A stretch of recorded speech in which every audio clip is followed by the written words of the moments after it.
Erion Veliaj aktualisht në Partinë Socialiste dhe pse ndodhet në qeli? Mbështetje miqësore dhe emocionale thua? Jo, mbështetje politike themu. Mbështetje politike vështirë. Kush do të jetë nga ata socialistët të cilët do të guxojnë? Po patjetër, kush do të guxojë që të shfaqin mbështetjen politike për Erion Veliajin. Po të sjell rastin e Etienne Xhafajt, kur Edi Rama mblodhi të gjithë punonjësit e pushtetit vendor në sheshin Skënderbej, për të mbajtur atë qëndrim që mbajti për arrestimin e Erion Veliajit dhe që i bëri dhe thirrje mbështetësve të Erion Veliajit që mos ju shoh më në SPAK. Etienne Xhafaj ishte deputeti i vetëm i cili shkoi në atë takim. Dhe askush tjetër nuk shkoi. Dhe Etienne Xhafaj për këtë veprim të tij dhe për atë status që mbajti në Facebook, le të themi që në një farë mënyrë u ndëshkua nga kryesocialisti Edi Rama. U la në listë hapur, pa asnjë lloj mbështetje në një zonë elektorale që për të do ishte totalisht e pamundur të bënte një votë elektorale. Do doli nga politika. Tani, unë uroj mos këtë dalur, ndoshta të gjithë ata që mbetën jashtë listës së Partisë Socialiste, qeveria ka mjaftueshëm vende, si në pushtet qendror dhe atë në vendor, të cilët mund t'i akomodojë. Ambasador, ka mjaftueshëm vende për t'i akomoduar, sigurisht.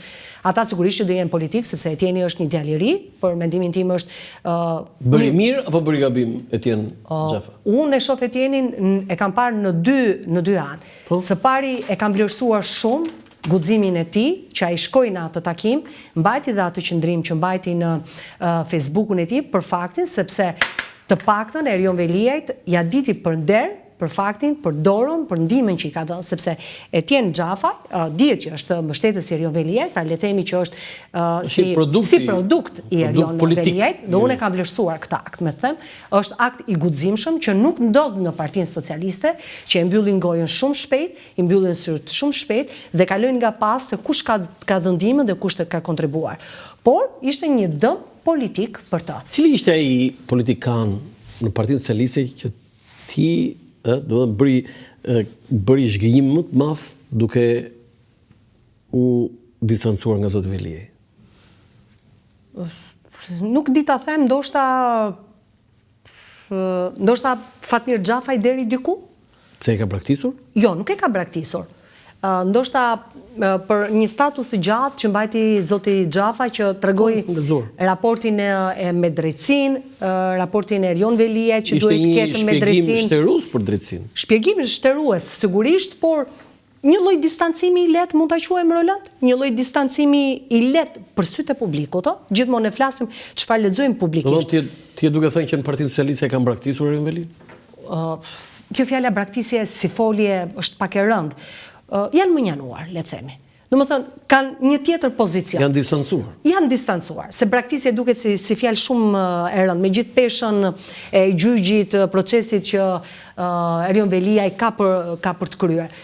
Janë distancuar, kanë pozicione të tjera, kanë qëndrime të tjera, bëjnë vendimarrje të tjera dhe kjo për shkak të situatës që është vetëm Partinë Socialiste, që të gjithë duhet jenë me Edi Ramën dhe nuk mund të ketë grupime të dyta dhe të treta të cilët mund të jenë me të tjera. Egleda, ti si njëse shumë e mirë Partinë Socialiste, më thuaj disa emra që ti shikon që mund të jenë antar të kabinetit në shtator?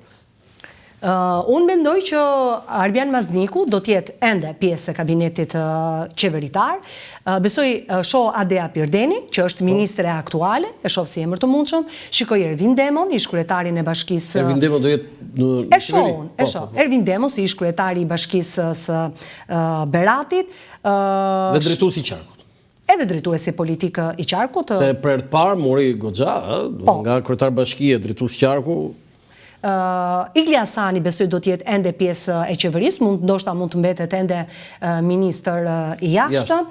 Për Evropën dhe punë të jashtëm. Po, jashtëm, në emra të tjerë të mundshëm, nuk e di këtë do të përzidhja nga emrat aktual, se janë edhe një pjesë e ministrave që ju harrojmë dhe emrat.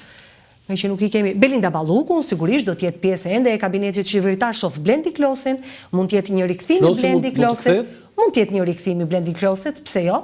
E shoh të mundshëm rikthimin e Blendit Klosit në qeveri. Nëse ty do të bëjnë një ofertë në Kelida, se do vazhdojmë me emrat, që një nga këta ministrat, hajde zëvendësja ime, se ti ke një përvojë që do shkosh? Jo. Jo? Sa më pëlqej këto, bravo. Ja, unë kam zgjedhur profesionin dhe karrierën time. Nuk mund të asociohem dot me një parti politike. E kam si fotografi, kjo gazetarja këtu, kjo Kelida Mema, në një aktivitet të qenora 6 masdite, që unë kam qenë aty, jo vetëm ishte në aktivitet, po kishte edhe vajzën. Sa vjeç është vajza tani? Tani është 7, pothuajse 7. 7 vjeç, a duhet të keq qenë 3 vjeçe? 2 vjeçe? Po, ndoshta. Dhe vajzën në krah ishte në aktivitet. Nuk ta harroj Enkeleta me atë moment. Ja një zonjë, një gazetare që e bën sakrificën me profesionin e saj, duke marrë fëmijën me vete. Do thotë, "Ama se s'bëri në jo, bëri, për në Shqipërinë tonë po." Edhe e vlerësoj shumë këtë. Dhe përgjigjja jote është fantastike. Të tjerë emra? Por besoj të thash një pjesë të emrave, pastaj sigurisht. Nëse regjia ka mundësi të na ndihmojë me qeverinë aktuale, që ne mund të komentojmë. Po, se ndoshta nuk më sepse disa emra unë bëja diçka Enkeleta. Thrisja disa politikanë këtu, qoftë edhe të vjetër, dhe vendosja qeverinë këtu me këtu, dhe gjysmët e tyre si dinin se kush ishte. Po pa emrat e shkruajtur. Piro Vëngu, besoj do të jetë ende në kabinet qeveritar, që sot është ministri i mbrojtjes, dhe sigurisht do të kemi edhe emra të rinj, po ndoshta emra të rinj. Keni kështu emër të rinj nga këta deputet të rinj që mund të, ose thoj Sara Mila mund të jetë në qeveri pse? Tani mos bëjmë shaka të tilla. Jo, ishte pyetje, nuk ka pyetje shakatore. Përgjigjet janë shakatore. Shakal, ta lejmë deri tek fitoria e qarkut Elbasanit si deputetja e votuar, dhe të shohim nëse do të ketë ndonjë. Se po e vuri Dirama Sara Milën atje ç'a? Ti do mërzitesh? Jo, nuk mërzitem as pak, sepse ne sigurisht që jemi surprizuar. Bora Muzhaqi do jetë? Nuk e di ta them për Bora Muzhaqin, është për te i vëmendjes dhe optikës time. S'është deputet, a? U bë deputet. Është bërë në listën e mbyllur të qarkut e Elbasanit. Ai ishte në listën e mbyllur. Se ne këta të listës mbyllur nuk e kemi diskutuar fare. Nga që mi marrë më shumë listën e hapur. Po, listën e kuptoj tani ç'a kemi bërë. Nuk di të them një emër tjetër nëse do jetë, po sigurisht mund të jetë, unë besoj që do jetë një ndërthurje e tillë, Roland, do ketë emra të cilët e vazhdojnë karrierën e tyre si ministra, pra vazhdojnë një karrierë politike, dhe do të ketë emra pasaj të rinj, të cilët vinë si deputet të rinj, të cilët nuk kanë karrierë ministrore, dhe do të jenë pjesë e kësaj qeverie. Pra do jetë një tip ndërthurje, me emrave pak më të vjetër. Po besoj do të ketë ndryshime të qëndësishme. Nuk e di sa kryeministri do ta mbaj fjalën për Ina Majkon, kandidatën për deputeten e qarkut e Vlorës. Bravo. Që tha do të jetë ministre fiton apo nuk fiton, ajo nuk fitoi. Mori pak vota, po tani qarku i Vlorës ishte një qark i egër për kandidatët që kishte. Kishim dy sipërmarrës, kishim Ardit Biton, kishim Damian Gjiknurin, kishim drejtoren e spitalit të Vlorës, kështu që ishte një terren i ashpër për më të rinj dhe më njohmozakët. Tani mund të krahasosh tani Damian Gjiknurin tani dhe Ardit Bito tani, nuk shqisoj tani. Po them emrat, po flas emrat. Emra dhe mbi emra dhe emra tani. Por Ardit Bito tani edhe kaq nuk mund ta nënvlerësojmë, sepse Ardit Bito ka bërë një betejë të fuqishme për çështjen e imarës. Mos haro që Ardit Bito ka qenë njësh me Partinë Socialiste kur bëhej debati i madh për Fredi Belerin.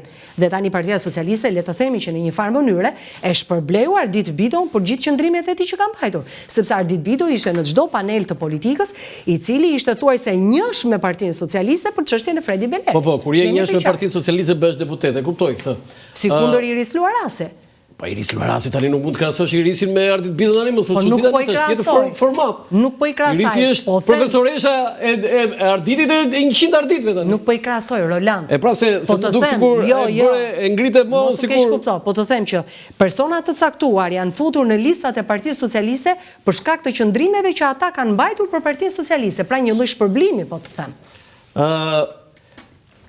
50 sa deputet të rinj janë? 51, 2, 3? Në Partinë Socialiste 53 ose 54. Duhet jeni gjeti. Më shumë se 50. Më shumë se 50 janë. Shumë janë. Të rinj. Ç'do bëhet aty? Ti kur dalesh aty me mikrofon përpara parlamentit, seancë aty, mund bë spektakël ti me ata 53. Po pse në të kaluarën çfarë kanë bërë ata që kanë qenë emra të rinj? Thjesht numra kanë qenë. Jo, dakor, po kishte mes tyre, për shembull ja të them unë, ai Ilir Meta i Vlorës. Ilir Metaj. I rishte, rinj mandat edhe iku. Ishte interesant. Nuk ishte kështu, domethënë që çfarë quhen interesanti, Roland? Interesant u them këtë që 1, ai ishte shumë aktiv në komisione. 2, ai dinë të jepte një intervistë me dinjitet. 3, kishte qëndrimin e vet dhe nuk shon, ore çfarë thot partia them dhe unë. Ai s'është më deputet. Po. Je dakord? Jam dakord që nuk është më deputet. Do të ishte i ri. Ishte i ri. Po me këta të rinj aty, ti do bësh spektakël aty, kështu di çfarë do të nxjerrësh ti aty.